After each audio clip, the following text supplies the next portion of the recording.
محترم ناظرین السلام علیکم، امید کرتا ہوں آپ سب لوگ خیریت سے ہوں گے۔ اللہ پاک سے دعا ہے کہ اللہ پاک آپ سب کی جائز خواہشات کو پوری فرمائے، آمین۔ بسم اللہ الرحمن الرحیم۔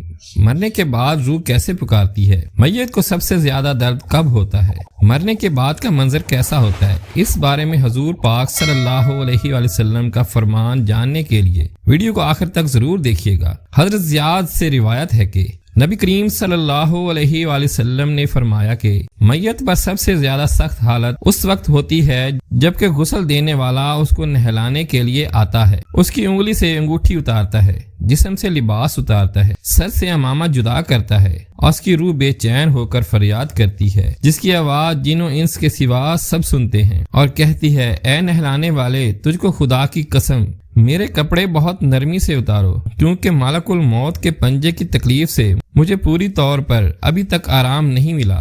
پھر جب اس کو تختے پر لٹا کر اس پر پانی ڈالا جاتا ہے تو روح چلاتی ہے اے نہلانے والے، خدا کے واسطے میرے جسم کو قوت سے ہاتھ نہ لگا، کیونکہ وہ جان نکلنے کی سختی سے زخمی اور چور چور ہو رہا ہے۔ اے نہلانے والے، ابھی جلدی نہ کرنا تاکہ میں اپنے بال بچوں اور عزیز و اقارب سے رخصت ہو لوں۔ اے جنازہ اٹھانے والوں، میں اپنی اولاد کو آج یتیم اور بیوی کو بیوہ چھوڑے جاتا ہوں، خدا کے لیے میرے بعد ان کو تکلیف نہ دینا۔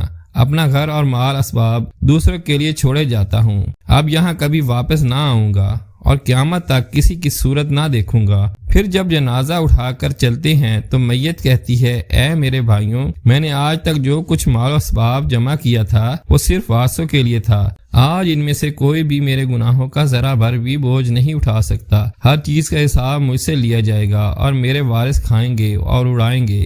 پھر جب نماز جنازہ کے بعد دفن سے پہلے کچھ لوگ اپنے اپنے گھر جانے لگتے ہیں تو میت کہتی ہے اے میرے بھائیوں، خدا کے واسطے ابھی سے ایسا ظلم نہ کرو، مرنے والا تم سے مانوس تھا اور تم دفن سے پہلے لوٹے جاتے ہو، اور پھر جب اسے قبر میں اتارتے ہیں تو میت کہتی ہے اے میرے وارثوں اور ترکہ پانے والوں، میں نے جو کچھ مال جمع کیا وہ سب تمہارے لیے چھوڑا، خدا کے لیے تم مجھ کو دعائے خیر سے بھلا نہ دینا۔ بزرگوں کا قول ہے آخرت کے منزلوں میں سے قبر پہلی منزل ہے، اگر اس منزل میں نجات پائی تو اس کے بعد کی منزلیں بہت آسان ہیں، اگر یہاں عذاب میں مبتلا ہوا تو آگے چل کر اس سے زیادہ سختی ہوگی۔ حدیث شریف میں ہے کہ مردہ قبر میں ایسا ہے جیسے کوئی شخص پانی میں ڈوب رہا ہو اور مدد کے لیے فریاد کرتا ہو۔ مردہ ہر وقت اپنے ماں باپ، بہن بھائی، اولاد اور دوست وغیرہ پسماندگان سے دعا خیر اور فاتحہ کا منتظر رہتا ہے۔ جب اس کو اس کے پسماندگان کی طرف سے کوئی تحفہ ثواب پہنچتا ہے تو اس کے لیے تمام دنیا اور جو کچھ دنیا میں ہے اس سے محبوب و مرغوب ہوتا ہے، اور اللہ تعالیٰ اس کے رشتہ داروں کی دعا خیر کے ثواب قبرستان والوں پر پہاڑوں کے برابر داخل فرماتا ہے۔ موت ایک دروازہ ہے جس میں سب لوگوں نے داخل ہونا ہے۔ حضرت عثمان غنی رضی اللہ تعالیٰ عنہ جب کسی قبر پر جاتے تو اتنا رو کہ ان کی داڑھی آنسوؤں سے تر ہو جاتی۔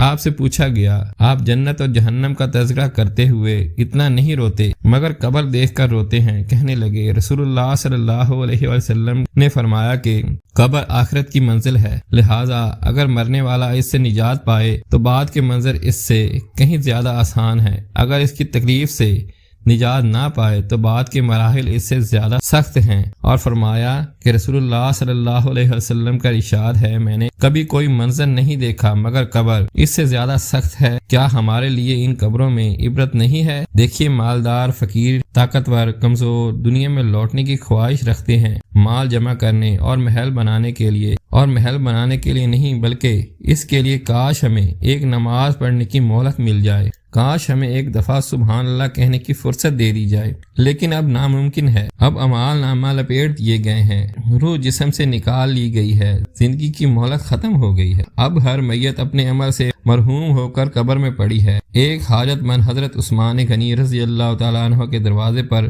غروب آفتاب کے بعد آیا، ابھی اس نے دستک نہ دی تھی کہ حضرت عثمان غنی رضی اللہ تعالیٰ عنہ کی آواز اس کے کانوں پر پڑی اور اپنی اہلیہ سے شکایت کر رہے تھے کہ چراغ کی بتی موٹی ہے جو تیل زیادہ استعمال کرنے کا سبب بن رہی۔ حاجت مند نے سنا تو وہ سوچتا ہی رہ گیا کہ وہ ایسے شخص سے حاجت پوری کرنے کی کیا توقع کرے گا جو تیل کے معمول سے زیادہ خرچ کرنے پر اپنی بیوی کو سرزنش کر رہا ہے۔ اس نے ارادہ کیا کہ حاجت بیان کر کے دیکھوں، شاید میری کچھ امداد کر بھی دے۔ دستک سن کر حضرت عثمان غنی رضی اللہ تعالیٰ عنہ باہر آئے حاجت مند نے اپنی حالت بیان کی اور لہجے میں زیادہ زور دیتے ہوئے کہا ضرورت کچھ زیادہ ہی ہے۔ حضرت عثمان غنی رضی اللہ تعالیٰ عنہ نے اس شخص کا ہاتھ تھاما، بسے سے باہر لے گئے جہاں آپ کا سامان تجارت بڑی تعداد میں رکھا ہوا تھا۔ فرمایا سب تیری نظر ہے، کیا اس سے تمہاری ضرورت پوری ہو جائے گی؟ وہ شخص حیران اور ہکا بکا دیکھتا رہ گیا۔ چنانچہ اس نے عرض کیا حضرت یہ سب کچھ میری ضرورت سے زیادہ ہے۔ امیر المومنین نے فرمایا مجھے خوشی ہے کہ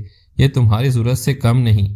اس شخص نے کہا اے حضرت ایک بات بتائیے، چراغ کی بتی قدری موٹی ہو جانے پر آپ اپنی زوجہ محترمہ کو سرزنش کر رہے تھے، حالانکہ چراغ اس قدر روشنی رکھنے میں 1 درہم کا تیل استعمال نہ ہوتا تو آپ کو گوارا نہ ہوا، اور یہاں ہزاروں کا سامان مجھے بلا تحمل دے رہے ہیں۔ تب آپ نے فرمایا بھائی چراغ میں تیل کا زیادہ اسراف ہے، اور زیادہ اسراف اللہ کو پسند نہیں، اور مجھے اللہ کی حضور اپنے اعمال کی فکر رہتی ہے، یہاں مجھے فکر اعمال لاحق ہے، اس لیے میں نے سرزنش کی۔ سامان تمہیں اللہ کی خوشنودی کے لیے صدقہ دیا، اس پر اجر کی امید ہے اور وہاں پر حساب کا خوف ہے۔ اللہ تعالی ہم سب کو دین کی سمجھ نصیب عطا فرمائے اور ہمارا خاتمہ ایمان پر فرمائے، آمین۔ ناظرین کمنٹ باکس میں ایک بار اللہ کا نام ضرور ٹائپ کریں اور ویڈیو کو لائک، اور اس طرح کی مزید ویڈیو دیکھنے کے لیے ہمارے چینل کو سبسکرائب کر دیں۔ اللہ آپ سب کا حامی و ناصر ہو۔ السلام علیکم۔